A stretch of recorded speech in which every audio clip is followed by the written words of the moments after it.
हरे कृष्णा, सुप्रभात, good morning. तो आज हम चर्चा करने वाले एक विषय पर कि अगर हमारे जीवन में जॉब इनसिक्योरिटी यानी कि नौकरी की असुरक्षा का एहसास हो तो क्या करना चाहिए।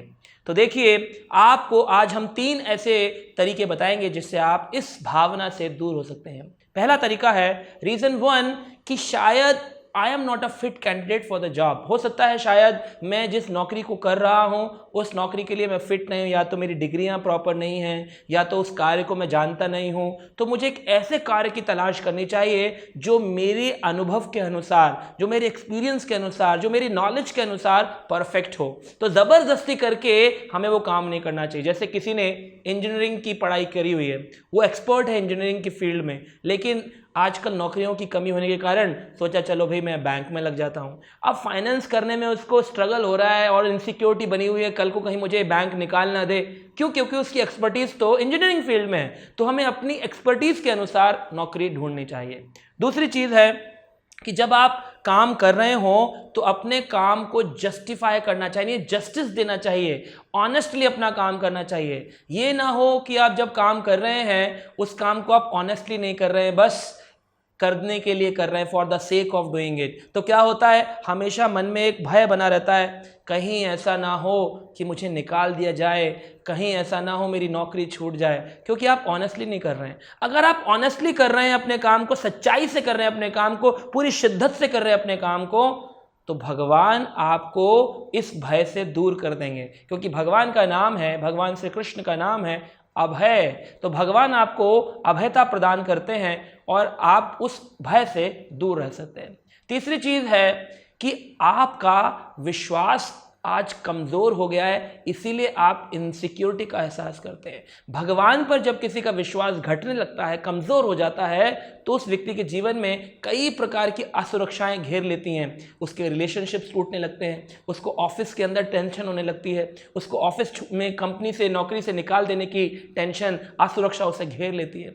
ऐसी स्थिति में उसको अपने फेथ को, अपने विश्वास को भगवान के प्रति बढ़ाने के लिए श्रील प्रभुपाद ने भगवत गीता के अंदर बताए हैं 6 ऐसे रास्ते जिसको पालन करने से कोई भी व्यक्ति साधारणता से अपने विश्वास को भगवान के प्रति स्ट्रांग कर सकता है।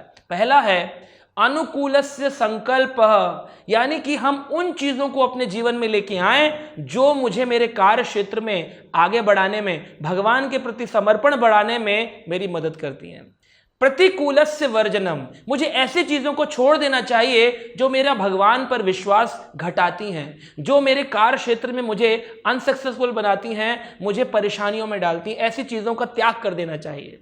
तीसरी चीज है, कहते हैं अनुकूल संकल्प प्रतिकूलस्य वर्जनम रक्षति इति विश्वासो, विश्वास होना चाहिए कि भगवान है असली रक्षक।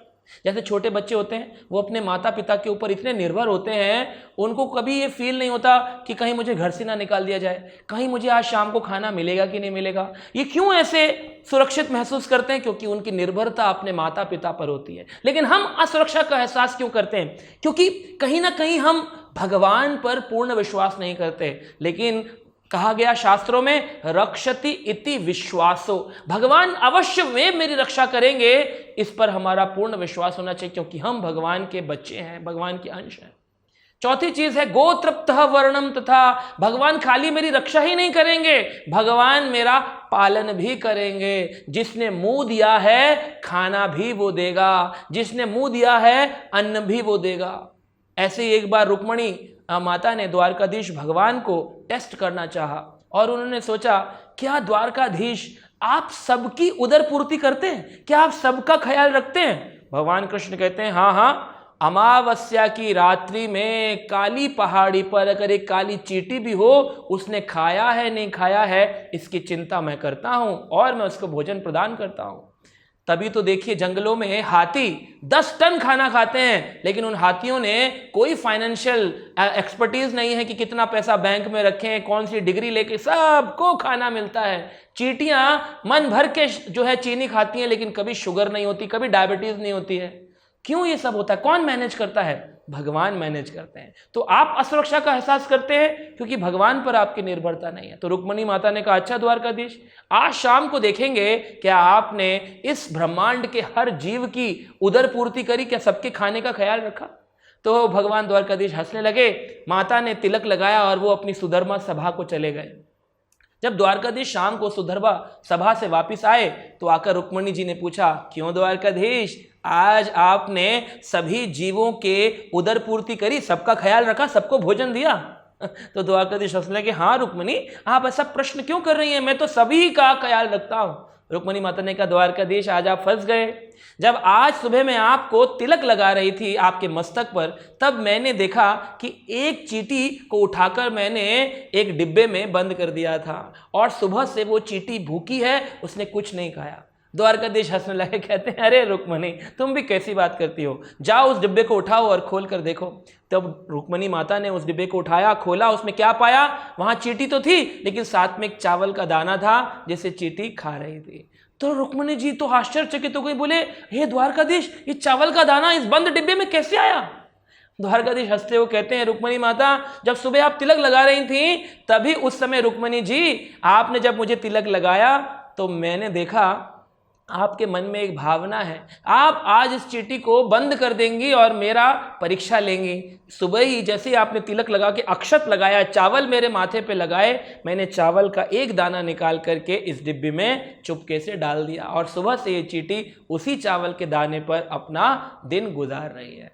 रुक्मणी जी कहने लग गई, मान गए द्वारकाधीश, आप इस संसार में सबके उदर पूर्ति करते, सबका ख्याल रखते हैं। गोतृप्त वर्णम तथा, भगवान रक्षक है, जिसने मुंह दिया है वो खाने का ख्याल भी रखता है, इसमें चिंता की आवश्यकता नहीं है। और पांचवी चीज है आत्मनिक्षेप, अपना सब कुछ भगवान पर निर्भर होकर हमें अपने कार्य क्षेत्र में कार्य करना चाहिए। जैसे अर्जुन ने कह दिया था, दीन बंधु दीनानाथ, मेरी डोर तेरे हाथ है। दीन बंधु, मैं तो आपके हाथ में हूं। रथ चला रहे हैं कृष्ण, कभी लेफ्ट को जा रहे हैं, कभी राइट को जा रहे हैं, लेकिन अर्जुन को विश्वास है कि मेरी डोर तो कृष्ण के हाथ में है, मेरे साथ कुछ अनिष्ट होने वाला नहीं है। और अगर अनिष्ट हो भी जाए, अभिमन्यु मारा गया, लेकिन फिर भी अर्जुन ने कभी भगवान पर क्वेश्चन मार्क नहीं लगाया, प्रभु ऐसा क्यों हुआ? उनका विश्वास अटूट है, अटूट यानी जो कभी टूटने वाला नहीं है।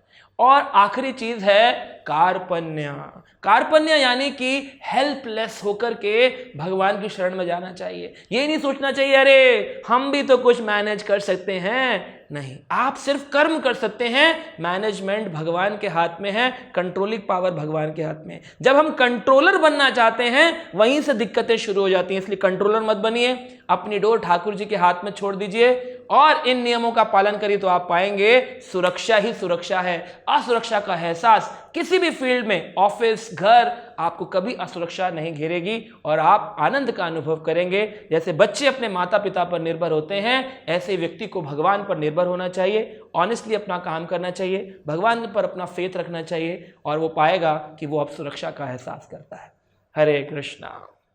ऐसे ही और भक्तिमय कार्यक्रमों के लिए देखिए हरे कृष्णा टेलीविजन और इसे प्राप्त करने के लिए आप अपने केबल अथवा DTH ऑपरेटर से संपर्क करें तथा और अधिक जानकारी के लिए आज ही डायल करें 7666 839 839।